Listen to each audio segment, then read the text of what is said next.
It took me a strangely long time to discover one of the most miraculous travel tricks to make a trip easier. And that is, of course, to fall asleep.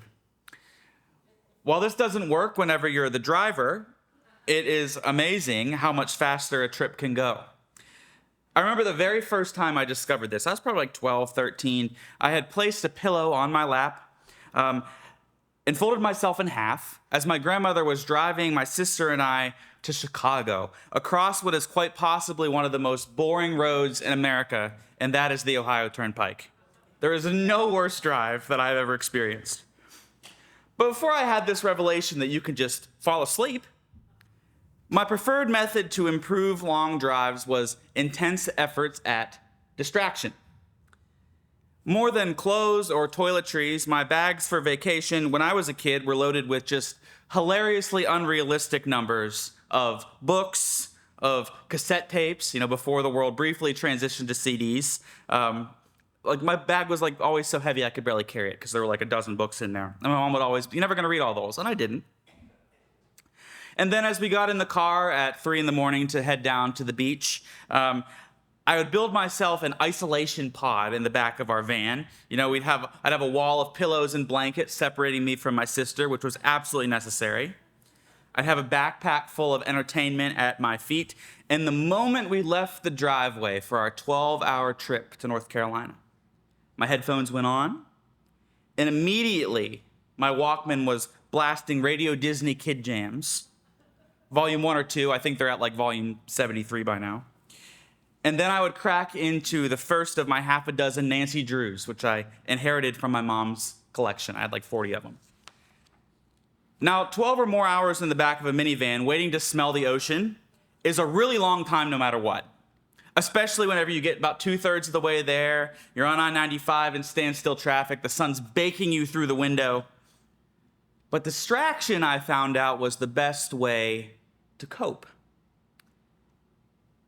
Distraction comes with a cost, though. I was constantly missing things. Part of the glory of the trip was all these landmarks that I always look forward to seeing every year. The route down is just littered with landmarks that I would always be waiting for to know that we're just getting closer and closer. Cool things that you don't get to see at home, right? I was always thrilled to see the castle in Berkeley Springs. I don't know how many of you are familiar with this route down south. The castle in Berkeley Springs, there's a giant roller skate in Front Royal that's 10 feet tall. That was exciting to see that. There are apple statues around Winchester. The city is loaded with just these huge 10-foot apples that are painted in all kinds of different colors. I always look forward to the tunnel that I hated to sleep through in Newport News, and then all the aircraft carriers and the warships in Norfolk, and then the Gravedigger monster truck in Currituck, all these big, exciting landmarks. I wanted to see them, but it was extremely difficult for my mom to get my attention over the Backstreet Boys and Christina Aguilera and past whatever mystery I was reading.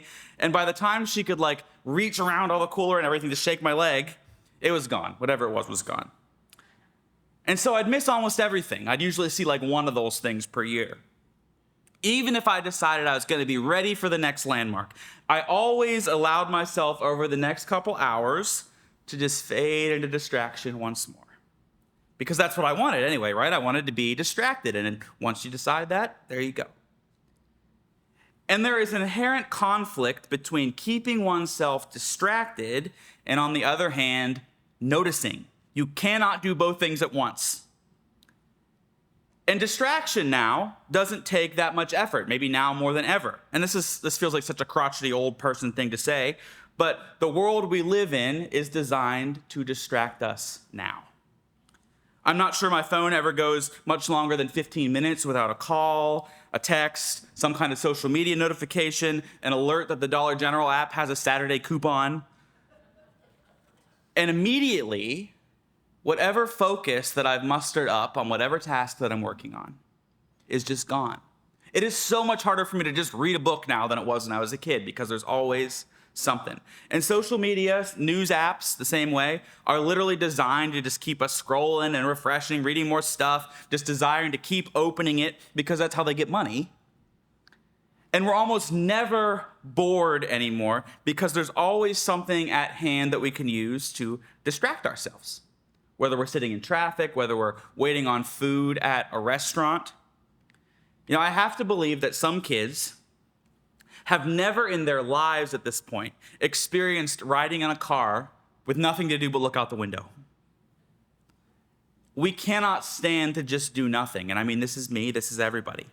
Literally, as I wrote this sermon, I put off going to the mechanic to get my leaking tire repaired because until Stormy got home from work to pick me up, I knew that I'd have to sit down there and just sit and wait for them to fix my tire with nothing to do, just sitting with the old guy scratching his lottery tickets off across from me. Nothing to do but sit. And I put it off. And then I went down there and they did it in 10 minutes.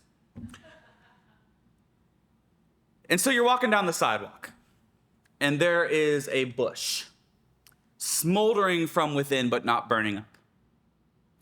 You're walking down the sidewalk. Do you notice it right off beside you? If God were trying to get your attention, to speak to you as he did to Moses, would you keep on walking or would you notice? The great Jewish rabbi Rashi says that God's choice to appear in the form of a bush was completely intentional. He chooses a bush precisely because it's small, it's not grand or commanding. Other Middle Eastern gods at that time were often associated with these huge trees or sacred forests, but God chooses to be like his people were in their slavery. Small, flimsy, insignificant, just one among many. They're just a bush in the midst of this scrubland. And you know, there's really no such thing as a beautiful shrub. At best, they're interesting, I guess. And not really when they're scattered across desert scrubland where there's just patches of thorny bushes. That's just not pretty. The Lord could have chosen to be this grand cedar tree, the kind that the emperors of the day built their palaces out of. He could have chosen to tear the clouds in two to get Moses' attention with a voice of thunder, but he doesn't. So keep in mind that Moses, at this point in his life, we're just kind of jumping into the Moses story, so we miss kind of the background here. But Moses, at this point in his life, is not having a good time. He is a man without a people. He's a Hebrew, he's come to find out recently, but he was raised by Egyptians.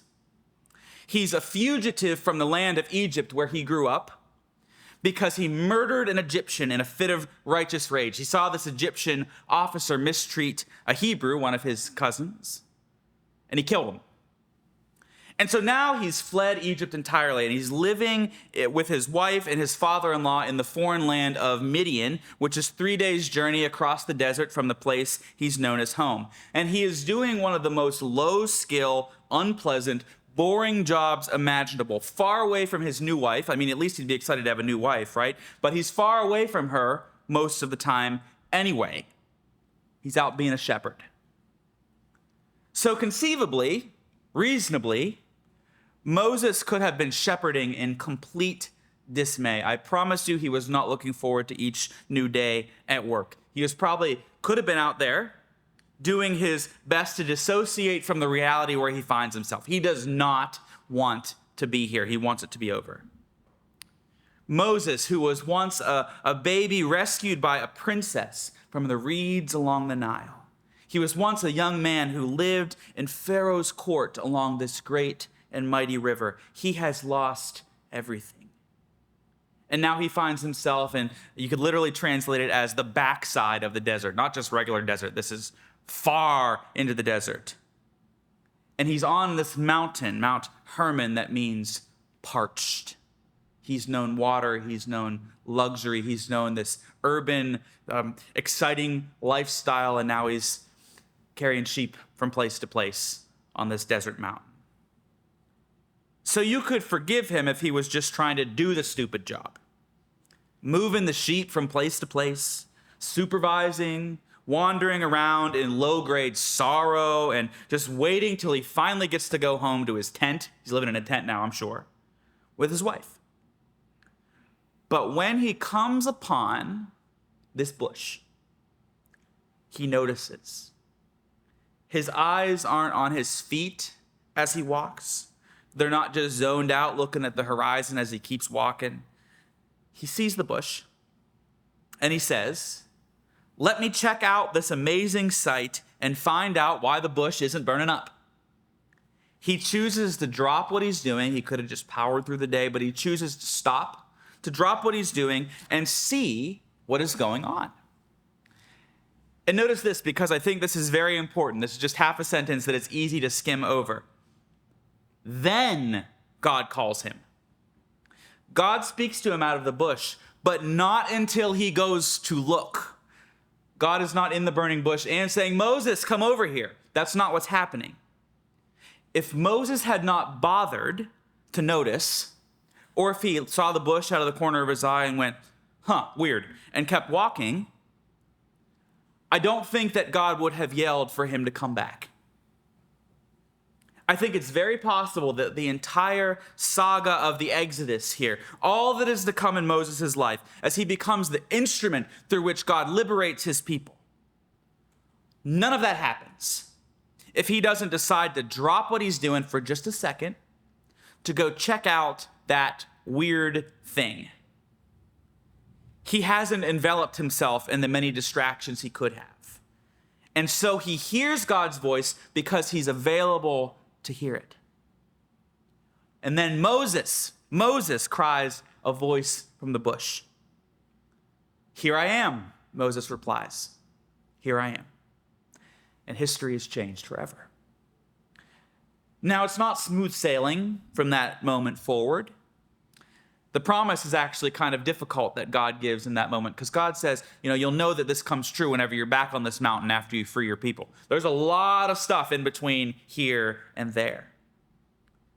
But God expresses exactly what he's going to do. He's going to use Moses to free his people from slavery under Pharaoh, and he's going to bring them out of Egypt into a broad land flowing with milk and honey. And Moses asks what any reasonable person would. Who am I to go to Pharaoh and to bring the Israelites out of Egypt? Who am I? It's going to be the challenge of a lifetime. There's nothing that Moses could have done to prepare him for this. You can't learn some kind of leadership to lead your people out of slavery. You can't prepare yourself to do these miracles that God is going to work through you. It's going to be an impossible challenge for him to do. And he knows that. The author Elie Wiesel, who was a Holocaust survivor, writes of Moses. Moses was the greatest legislator and commander-in-chief of the first liberation army.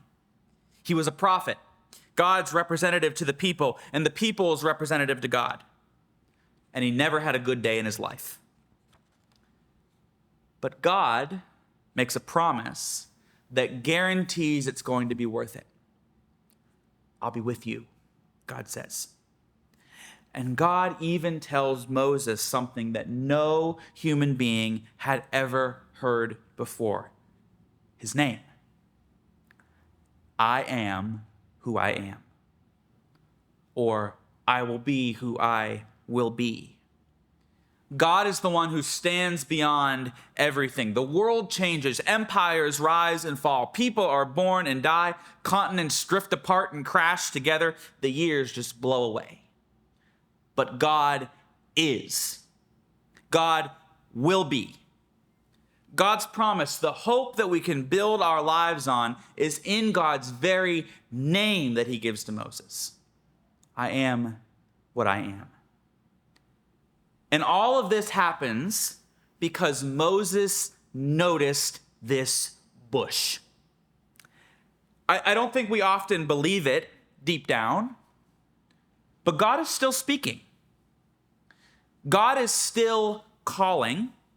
God is leaving signs for you in your life, waiting for you to see them.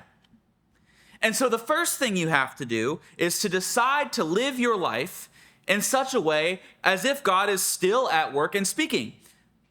That the book that we read from every Sunday is not some dead history book, but an account of the God called I will be who I will be. That's a future, infinite name. The God who was and is to come. Whenever the book gets to the end, it's not over. That alone is a first step, to really choose to believe that. It's one thing to believe that in the abstract. It's another thing to decide to live as if the God that led the Hebrews through the Red Sea just might light a bush on fire in front of you on your way out the door today. Why not? But the next thing, and I know that I struggle with this one every day, is to cultivate a willingness to notice. And again, we all know this, that we are just smothered in distraction, and we like it that way. It feels a whole lot better not to have to experience silence whenever you can just turn up the white noise instead, whatever that is.